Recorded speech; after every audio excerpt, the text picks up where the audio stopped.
All right, we'd like to call the meeting to order for the PNC Planning and Zoning Commission regular session, March 11th, 2025. Public comments are limited to 2 minutes. The Planning and Zoning Commission is not permitted to respond to comments from the public per the Texas Open Meetings Act. Third on the agenda is consider approval for the minutes of February 11, 2025 for the Planning and Zoning Commission meeting and take any action necessary.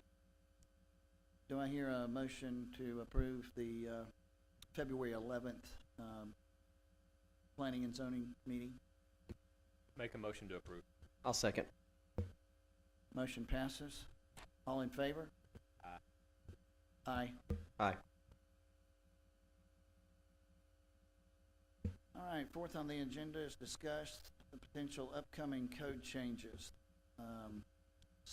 Staff decisions with commission members on potential minor development standard code changes and enhancing the city development process and clarifying codes, requirements, and obtaining additional recommendations for future zoning and building code changes.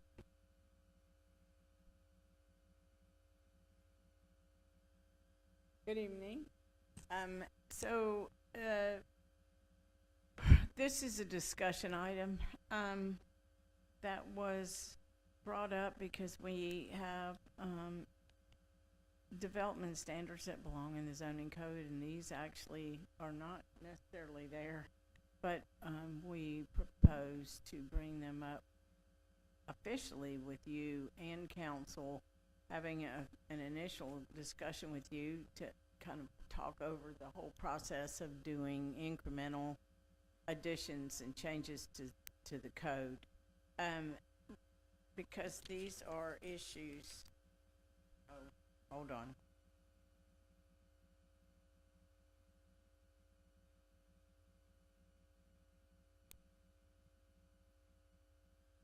These are 4 proposed changes. They're very small, as you can see.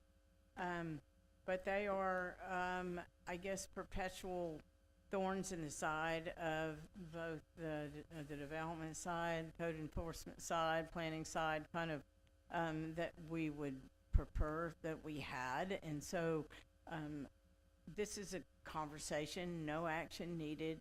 They're not in a form to actually go in and make changes to the code, and I'll probably, based on the new city manager's preference, if she wants to have a conversation with council similar to this, or if she wants to just go ahead and bring the forward. Number 1 is having engineered plans be required for commercial building permits. Right now we don't have anything in place other than what the standards are in the state. However, there are issues when there are need for additional scrutiny, and so we don't officially have any way to make an applicant hire an engineer to do structural analysis for small jobs, for example. And so this gives the building official some additional leeway for those unusual circumstances that don't necessarily follow the best practices for the architects and professional engineers. So we just have kind of added that. It'll be in a development standard kind of portion of the code. The second one has to do with paving. So our code now does require paving, and the engineered standards refer to the city standards, but only allow for concrete. This would put in the additional requirement that would allow asphalt to be one of the choices. Obviously, it's a lighter duty paving material, but right now there's no alternative. It's concrete, and that gives some of these smaller parking lots and parking areas a cheaper alternative, particularly if the price of oil brings asphalt prices down. So we felt like that would be an allowed, kind of a welcome change to the code. Question on that?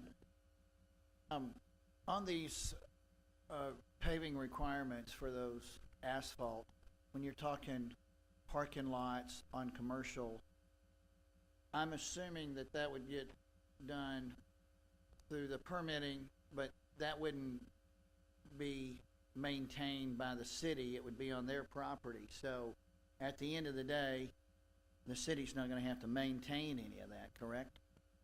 Correct. And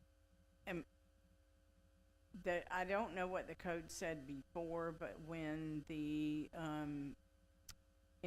city engineered standards were redone, that also had a requirement for parking lots.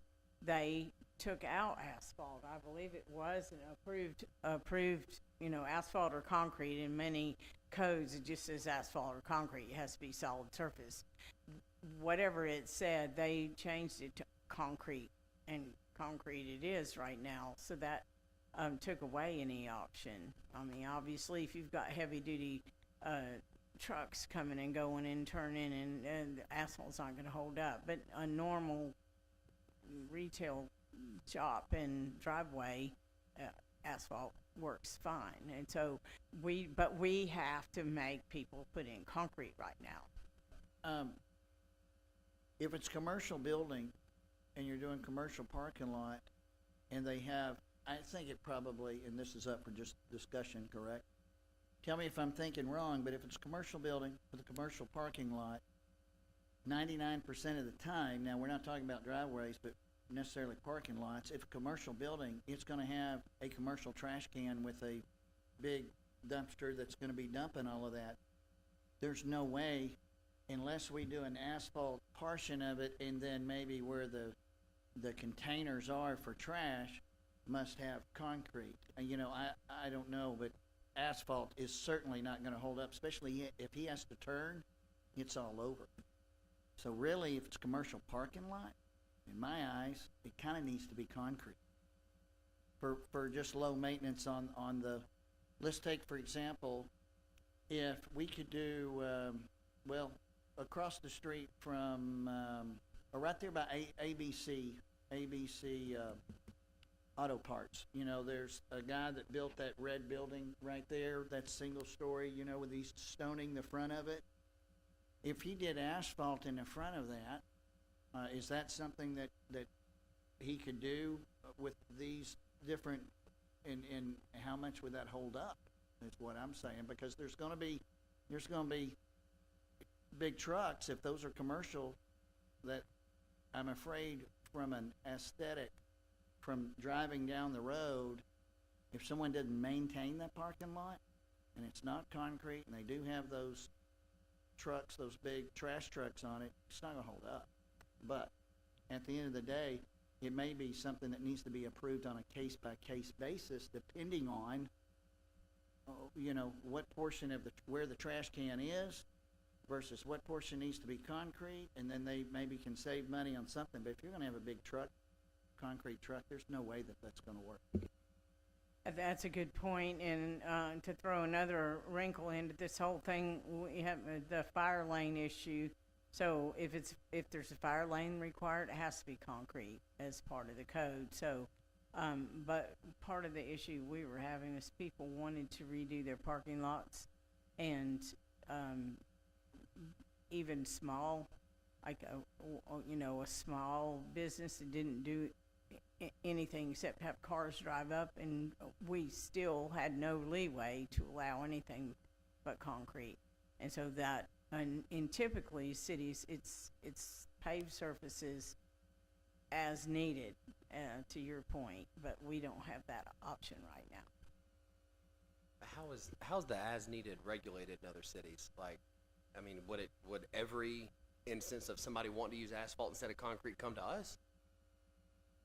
No, it would be staff. And it would be, and typically, because James's point, the owner's responsible. So if it doesn't hold up, they're gonna be redoing it because the city's gonna make it be paved and not in pieces. So the city can make them, I mean, if it becomes a big eyesore out in front of their building and people are complaining, not only are they not gonna get business, you know, it's gonna be an eyesore, but the city can make them fix the asphalt at that time, even though they don't have money, maybe, because their business, I don't know if that's a great idea. That's all I'm saying.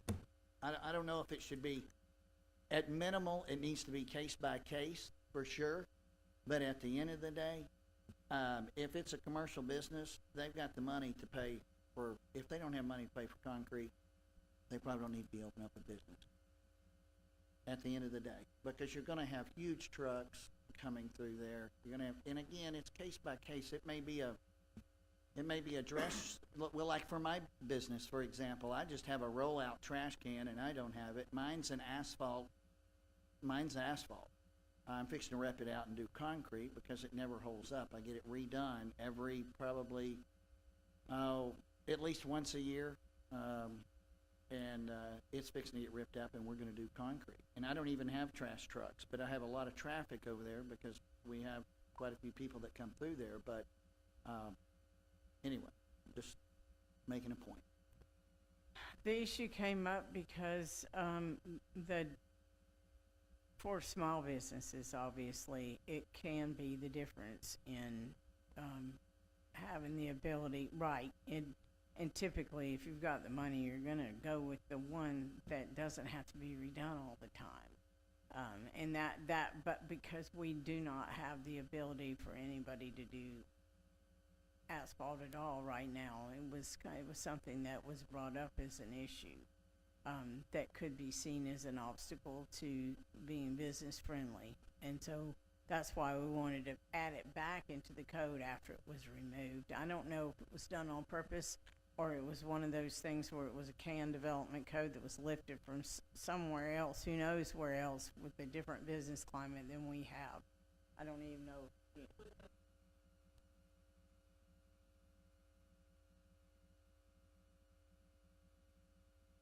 This is a good discussion, and it certainly is worth having. But it was one of the things that was brought to us with some of the issues that we were having, trying to get compliance from folks, particularly when they were redoing uses and repurposing. We didn't have asphalt at all as a requirement. I think it probably for sure would have to be done by case basis, and I'm not sure that we're not opening up a discussion that says, well, you let this guy do it, but this guy didn't do it, and that may become a problem later on and that maybe that's why they X'd it in the beginning, you know. If it's a driveway and it's going straight into someone's house, that's one thing, but if it's a commercial property, I just, a case by case at minimal, but probably it's gonna cause problems later on because you let this guy do it and why can't I do it? The problem with the asphalt in the old system is it just said that you had to do concrete or asphalt, and there was no design standard for asphalt. So people would come in, level it out, put 2 inches of asphalt, and then, so I do agree that, there needs to be something in there in regards to, a design or something on what the minimum standards are for asphalt, because just to lay it over top of dirt, it's gonna be the exact situation you're talking about. Maybe it would need to meet a DOT standard asphalt mix. And that's what I would definitely put in there at minimum. The DOT standard asphalt mix would at least give it a little bit more, workable. That might be workable. That's a good point also. But as he brought up, since we don't have it allowed in our code, we couldn't have minimum standards for it. So, we're kind of in catch-22. So we could certainly make it that way. And if the price of oil comes way down and it's a lot cheaper than that, otherwise sometimes they're almost the same price. So on to the next, which is the fencing. So we do not have any fence material standards in our code. or screening standards, for materials. It only discusses height.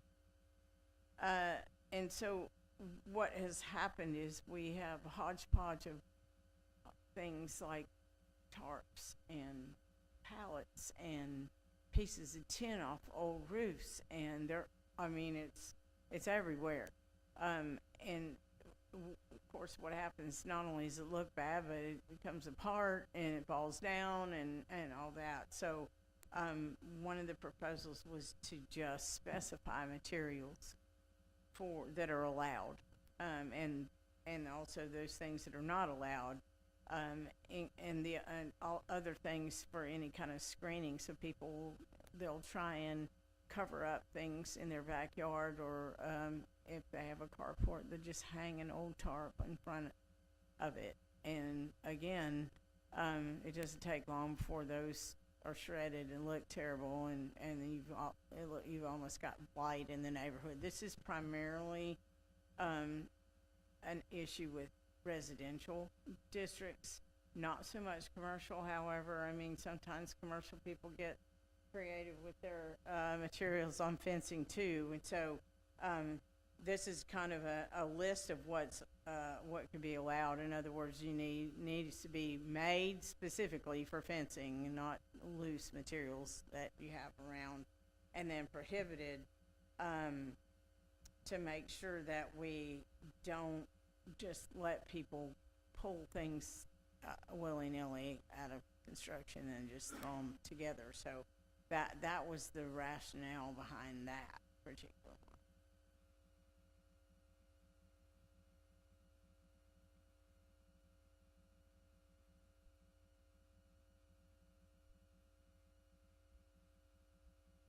Is this list pretty standard for what cities have as far as? This actually came out of one of the cities that I've worked for in Temple. It was very comprehensive, and kind of never really found anything that should be on the list that wasn't. Sometimes they're not quite this specific, but since we've not had one, I thought might as well lift it, so I lifted it from there. And the final one has to do with, again, residential parking of trailer, boat, and RVs. They are on the grass in the front and left all over town. And so specifically, requiring them to be behind the front setback line, and other, i.e. on the side or the back of the property, checks that box of having them in the front. It also does not require that they only be on pavement, which is the next level. A lot of cities require no parking on anything except pavement. I don't know that we necessarily want to jump right into that fray, but the main issues are the RVs and the trailers and the boats that are on grass, and of course it turns into dirt, then mud, in the front of the property. And there's also kind of a release that if it is there's previously permitted dedicated concrete parking area that happens to be in the front, then it would be fine, but otherwise it needs to be the side and the back. So if somebody comes to us and says, hey, I want to park my RV at my house, well, sure, go ahead and put a concrete pad or driveway or something in the back or the side for it. But if they already have one, then we're not really penalizing them when we're really trying to stop people from parking in dirt. Now, if you have any kind of, now that you see this we have, have another list that this is just the first iteration. So we have some other more code kind of items that we're kind of going to look for in the future that will be a little bit more inclusive. So I want, for example, to bring separately, not in a group like this, If there are other design standards that come up, I think I have a list here somewhere I was gonna read from.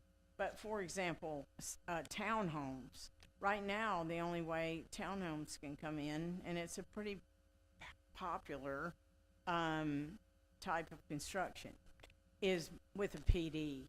And that means that you have to have a lot of design on the front end, to go to P and Z and council to request that it be allowed.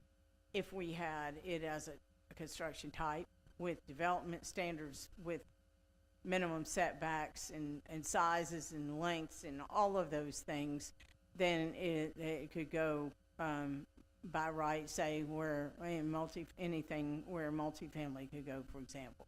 Right now, we don't have that. It's kind of burdensome to the developer to have to do all the design up front to ask for something, even in a multifamily zone, where an apartment building would be fine. But if you want to actually make it better with individual lots and sell them like that, you have to come and get all of your design work done before you even hit council. That just seemed a little backwards to me, and so that's one. Another one would be kind of looking and addressing downtown standards. For example, just off the top of my head, having vape shops and tattoo parlors downtown probably didn't make a lot of sense, but right now,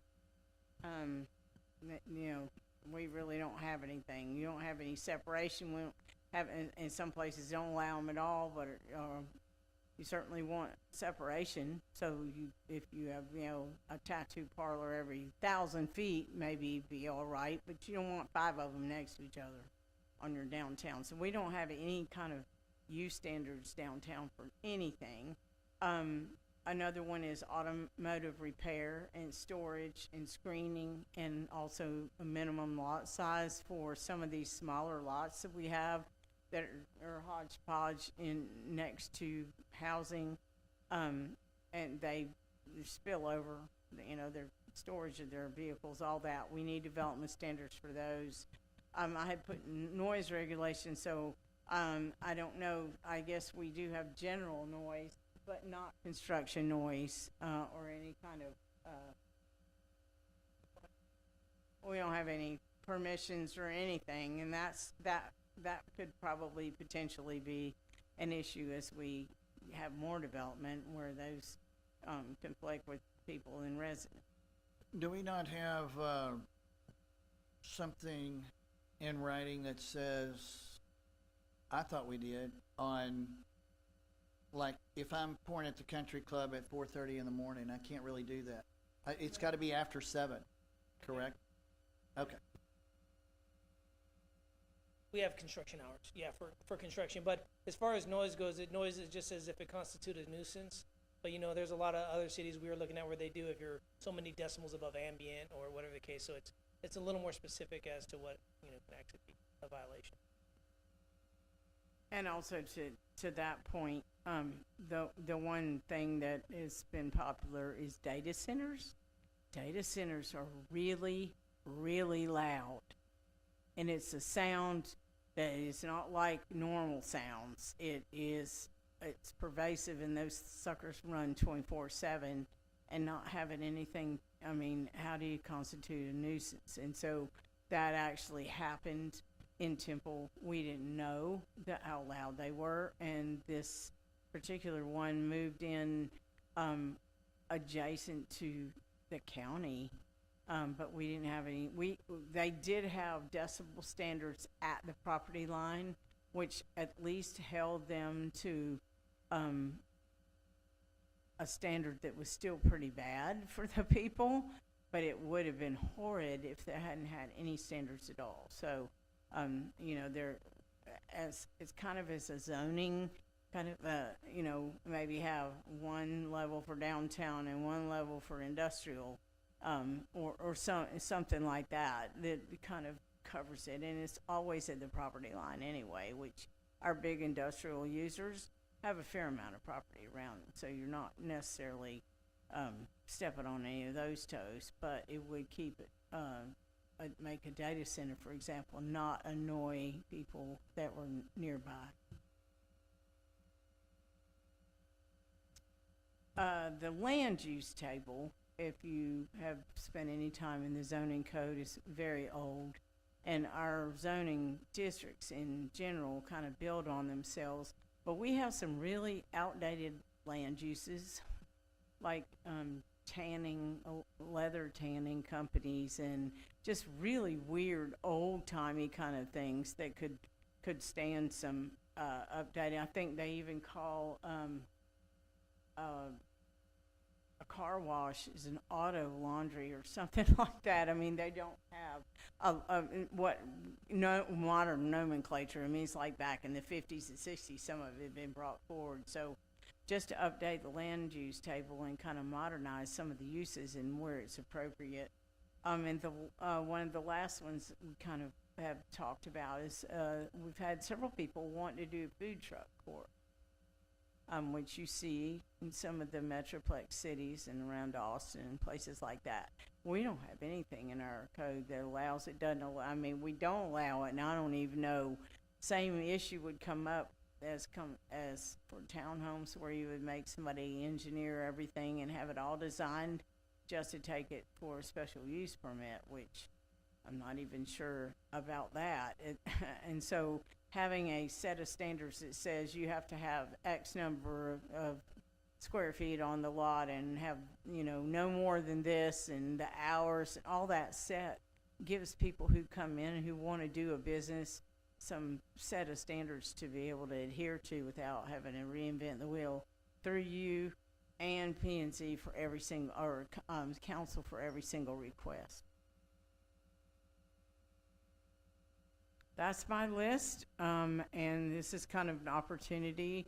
If you have come across any of these, or go home and think about it and say, you know what, I wish we fill in the blank, call me, email, drop John a line, something, and we can. These would be, mostly one or two at a time, so that we don't overwhelm everybody. And as John pointed out, when we came in, some of these things are in various places. So the fencing's in one place, and we have there's stuff mentioned in streets, and it's, they're all over. So just a few of these are going to require us to kind of comb through the existing city codes and change and consolidate and put them. And hopefully the plan is to have it all in one place when we're finished, but be able to do it and make it a Mount Pleasant document, and not hire a consultant and have them just redo everything in canned that doesn't reflect who and what we are. And to be fair, that kind of happens. We haven't brought it forward just because of the political climate, but we have a document that was done. They spent almost $60,000 on, and to be fair, it does not have these common sense things in it. And so, but it does, have it increase the minimum square feet on housing and things that were maybe a little too metroplexy for us. And so if we can kind of get everybody on the same page, we can do, as the comfort level increases, we can maybe do larger pieces at a time, but have a lot of input from the, even from the public, although these are pretty common sense. That's all I got.